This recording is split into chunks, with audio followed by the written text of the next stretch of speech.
अस्सलाम वालेकुम। टॉपिक है गैसेस एक्सचेंज इन प्लांट्स, यानी पौधों में गैसों का तबादला किस तरह से होता है। थोड़ी सी तवज्जो कीजिए, ये टॉपिक आपको अभी याद हो जाएगा इंशाल्लाह। अब जानवरों में तो गैसों के तबादले के लिए ऑर्गन सिस्टम मौजूद होते हैं, जैसा कि रेस्पिरेटरी सिस्टम जिसे हम निज़ाम तनफ़ुस कहते हैं। लेकिन वो कह रहा है plants have no organ system for the gases exchange. पौधों में गैसों के तबादले के लिए कोई ऑर्गन सिस्टम मौजूद नहीं। तो फिर पौधे गैसों का तबादला किस तरह से करते हैं। Every sale exchange gases with its environment bye its own, यानी हर सेल माहौल से गैसों का तबादला बजाते खुद करता है। अब हम देखते हैं कि मुख्तलिफ ऑर्गन्स के सेल माहौल से गैसों का तबादला कैसे करते हैं। सबसे पहले बात करते हैं लीव्स की, कि पत्ते गैसों का तबादला कैसे करते हैं। Leaves and young stem have stomata in their epidermis. पत्तों में और यंग स्टेम में, यंग स्टेम कहते हैं नॉन वुडी स्टेम, जो अभी छोटे तने होते हैं, उनकी एपिडर्मिस में स्टोमेटा होता है। अब इसको समझने के लिए हम पत्ते का स्ट्रक्चर देखते हैं। ये दरख्त है जिसका हमने एक पत्ता लिया और पत्ते का क्रॉस सेक्शन यानी एक छोटा सा टुकड़ा, अगर हम उसका क्रॉस सेक्शन देखें तो पत्ते के सबसे ऊपर क्यूटिकल होती है, ये एक वैक्सी लेयर होती है शापर की तरह की। इसके नीचे जो सेल्स हैं वो एपिडर्मस होते हैं, ये जो ब्राउन कलर में है ये अपर एपिडर्मस है, और पत्ते की नीचे तरफ ये आपको ये लोअर एपिडर्मस नज़र आ रहे हैं। और एपिडर्मस के दरमियान ये जो सब्ज़ ग्रीन कलर के सेल नज़र आ रहे हैं ये हैं मीज़ोफिल सेल्स। अब वो कह रहा है कि एपिडर्मस के अंदर स्टोमेटा होते हैं। अब यहाँ पे देखें ये आपको स्टोमेटा नज़र आ रहा है। स्टोमेटा किस तरह से मौजूद होते हैं, इसको इस तरह से समझें कि एपिडर्मस में ये ख़ास तरह के सेल्स होते हैं, इस तरह के। इन सेल्स का नाम है गार्ड सेल। ये एक गार्ड सेल, ये नीचे की तरफ इस तरह ये दूसरा गार्ड सेल होता है, ये गार्ड सेल है। गार्ड सेल के दरमियान में ये जो सुराख नज़र आ रहा है, इस सुराख का नाम है स्टोमा। तो सारे गार्ड सेल के जो सुराख हैं उनको कलेक्टिवली स्टोमेटा कहते हैं, एक का नाम है स्टोमा। अब यहाँ पे देखें ये आपको एक गार्ड ऊपर वाला ये गार्ड सेल नज़र आ रहा है, और इसके दरमियान में ये जो सुराख होगा उसका नाम है स्टोमा। अब इस स्टोमा से जो हवा है वो पत्ते के अंदर जा सकती है। तो देखें गैसों का तबादला स्टोमेटा के जरिए होता है, कलेक्टिवली स्टोमेटा कहते हैं। Gases exchange occur through the stomata, in stomata के जरिए गैसों का तबादला होता है। देखें जब पौधे को फ़र्ज़ करें ऑक्सीजन चाहिए, इसी स्टोमेटा के जरिए ऑक्सीजन अंदर जाएगी, और ऑक्सीजन जिस सेल को चाहिए वो सेल क्या करेगा, ऑक्सीजन को डिफ्यूज़ कर लेगा। इसी तरह अगर कार्बन डाइऑक्साइड चाहिए तो वो इसी तरह वो हवा के ज़रिए कार्बन डाइऑक्साइड आएगी और वो सेल के अंदर डिफ्यूज़ हो जाएगी। इसी तरह जब ये जो दरमियान में ये मीज़ोफिल सेल के दरमियान में जो स्पेस नज़र आ रही है इसको हम कहते हैं एयर स्पेस। ये दरमियान में एयर स्पेस आपको नज़र आ रही है, तो हवा पहले एयर स्पेस में जाएगी, एयर स्पेस से सेल में डिफ्यूज़ हो जाएगी।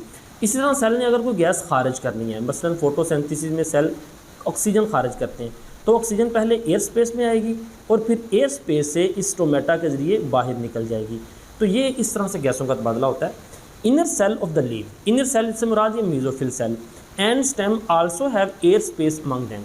इनके दरमियान में देखिए एयर स्पेस है, ये जैसा कि एयर स्पेस मैंने आपको बताया, which help in the gases exchange. वो एयर स्पेस क्या करती है, गैसों के तबादले में मदद देती है।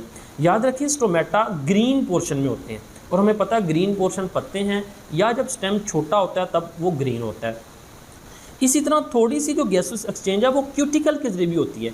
ये जो आपको ऊपर क्यूटिकल नज़र आ रही है वो कह रहा है कि ये जो क्यूटिकल है ये भी गैसों के तबादले में हेल्प करती है। ये जो ऊपर है बहुत थोड़े लेवल पे, ये यंग स्टेम के अंदर और लीव्स के अंदर। अब ये तो हो गया लीव्स। लीव्स के बाद हम बात करते हैं कि पौधे को situation in the leaf cell. Leaf cell को दो तरह की सिचुएशन का सामना करना पड़ता है, एक तो ड्यूरिंग द डे टाइम दिन के वक्त, और एक है ड्यूरिंग द नाइट टाइम रात के वक्त। पहले हम बात करते हैं डे टाइम कि दिन के वक्त कौन सी सिचुएशन है। देखिए पौधा दो काम करता है, एक तो फोटोसिंथेसिस और एक रेस्पिरेशन। फोटोसिंथेसिस के दौरान कार्बन डाइऑक्साइड इस्तेमाल होती है और ऑक्सीजन खारिज होती है। इसी तरह रेस्पिरेशन के दौरान ऑक्सीजन इस्तेमाल होती है और कार्बन डाइऑक्साइड खारिज होती है। अब दिन के वक्त पौधा फोटोसिंथेसिस भी कर रहा है और रेस्पिरेशन भी कर रहा है। तो दिन के वक्त जो रेस्पिरेशन में कार्बन डाइऑक्साइड पैदा होती है, पौधा फोटोसिंथेसिस में उस कार्बन डाइऑक्साइड को इस्तेमाल करता है, और अगर वो थोड़ी पड़ जाए तो बाकी की कार्बन डाइऑक्साइड इन्वायरमेंट से ले लेता है, यानी स्टोमेटा के जरिए ले लेता है। इसी तरह फोटोसिंथेसिस में जो ऑक्सीजन पैदा होती है उस ऑक्सीजन को रेस्पिरेशन में इस्तेमाल किया जाता है, और अगर वो रेस्पिरेशन में यानी वो ऑक्सीजन कम पड़ जाए तो वो इन्वायरमेंट से ले ली जाती है। अब यहाँ पे देखें दरमियान में लाइन लगा दी है, इधर नाइट है इधर डे है। अब डे टाइम देखें, दिन के वक्त फोटोसिंथेसिस हो रही है, फोटोसिंथेसिस में ऑक्सीजन पैदा हो रही है जो कि ये एयर स्पेस के जरिए बाहर इन्वायरमेंट में खारिज कर दी जाती है, और इसी तरह फोटोसिंथेसिस के दौरान कार्बन डाइऑक्साइड इस्तेमाल हो रही है। अब वो कार्बन डाइऑक्साइड कहाँ से ली जा रही है, इन्वायरमेंट से ले रहा है पौधा। अब रात को अगर हम देखें तो रात रात को फोटोसिंथेसिस का अमल नहीं होता, यानी खुराक तैयार नहीं होती, क्योंकि फोटोसिंथेसिस सूरज की रोशनी की मौजूदगी में होती है। लेकिन रेस्पिरेशन का अमल हो रहा है, यानी रेस्पिरेशन में ऑक्सीजन चाहिए और कार्बन डाइऑक्साइड खारिज होनी है। तो पौधा रात के वक्त ऑक्सीजन कहाँ से लेता है? देखिए इन्वायरमेंट से ऑक्सीजन लेता है और इन्वायरमेंट में कार्बन डाइऑक्साइड रिलीज़ करता है। अब यही वजह है कि बड़े आप कहते हैं, सुना होगा कि रात के वक्त दरख्तों के नीचे नहीं सोना चाहिए, जिन वगैरह जो उनसे हैं वो चिमट जाते हैं। वो इसकी वजह ये है कि जब आप रात के वक्त दरख्त के नीचे पौधा देखें, कार्बन डाइऑक्साइड ऑक्सीजन ले रहा होता है और कार्बन डाइऑक्साइड खारिज कर रहा होता है, जिसकी वजह से ना घुटन सी महसूस होती है, सांस लेने में दुश्वारी होती है ऑक्सीजन की कमी की वजह से। तो वो फोक टेल बनी हुई है, ऐसा लगता है सांस घुटने की वजह से ऐसा लगता है जैसे साया हो गया या जिन वगैरह हो गए। तो रात को दरअसल उसकी वजह यह है कि ऑक्सीजन की कमी हो जाती है और कार्बन डाइऑक्साइड ज़्यादा हो जाती है। तो ये तो था during day time. In mesophyll cell both photosynthesis and respiration take place, यानी दिन के वक्त फोटोसिंथेसिस और रेस्पिरेशन दोनों हो रही हैं और मैंने उसकी सिचुएशन आपको बता दी। During the night time no photosynthesis, photosynthesis नहीं होती। Leaf cell get oxygen from the environment and release carbon dioxide through stomata, oxygen environment से ले रहा है और कार्बन डाइऑक्साइड स्टोमेटा के जरिए रिलीज करता है। आगे हम बात करते हैं, ये तो लीव्स, आगे हम बात करते हैं woody stem and mature roots. Woody stem ऐसी स्टेम जिसके अंदर लकड़ी का पोर्शन है और इसी तरह ऐसी रूट जड़ जिसके बाहर बार्क है, जिसके बाहर छाल है, वो किस तरह गैसों का तबादला करती है। Entire surface is covered with the bark, पूरी की पूरी सरफेस छाल के जरिए बार्क के जरिए कवर है, which is impervious to the gases और वाटर। इम्पेरियस से मुराद है वो गुजरने नहीं देती, ना गैसों को गुजरने देती है वो बार्क और ना ही पानी को। However there are certain pores, अलबत्ता ख़ास सुराख होते हैं इन द बार्क छाल में, कॉल्ड लेंटिसेल्स, उन सुराखों को कहते हैं lenticel, which allow the air to pass, जो कि हवा को गुजरने देते हैं। अब देखें यहाँ पे आपको ये स्टेम नज़र आ रहा है, इस स्टेम में ये जो आपको सुराख नज़र आ रहे हैं इनको हमने बड़ा करके देखा है, ये दरमियान में इस तरह सुराख बने होते हैं। और याद रखें लेंटिसेल स्टेम पे थोड़े से उभरे हुए नज़र आते हैं। ये लेंटिसेल के ज़रिए गैसें जो सी हैं वो ये तने के अंदर भी आ सकती हैं और इस तने से बाहर भी जा सकती हैं।